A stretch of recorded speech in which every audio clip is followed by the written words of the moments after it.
Kasunod ito ng isinagawang emergency cabinet meeting ni Chief Minister Abdul Rauf Makakwa upang talakayin ang epekto ng patuloy na global fuel crisis, sanhi ng digmaan sa Middle East.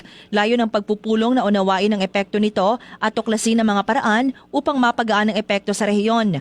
Ayon kay BARM spokesperson Mod Astin Pindatun, dalawang pangunahing hakbang ang isinaalang-alang ng regional government. Ito ay ang short-term at ang long-term solution. Kabilang sa short-term, ang Targeted Social Amelioration Programs para sa mga pinakaapektadong sektor, kabilang ang transport sector at mga low-income households. Posibleng fuel subsidies para sa transport sector para maibsan ang epekto ng tumataas na presyo ng gasolina. Price monitoring ng mga pangunahing bilihin upang maiwasan ang labis na pagtaas ng presyo.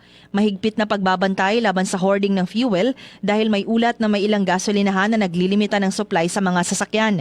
Kabilang naman sa long-term solution ang pagsusuri ng potensyal ng natural resources sa rehiyon tulad ng mga proyekto sa Mapun Tawi-Tawi at muling pagbubukas ng ligwasan para sa posibleng kontrata sa langis at iba pang resources.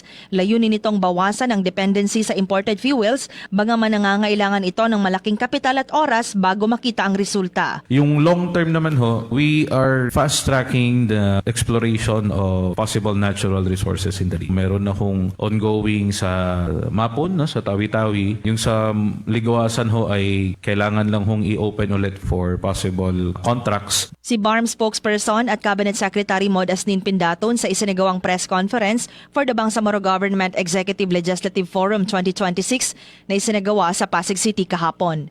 Drema Kitayan Bravo, NDBC, Bida Balita.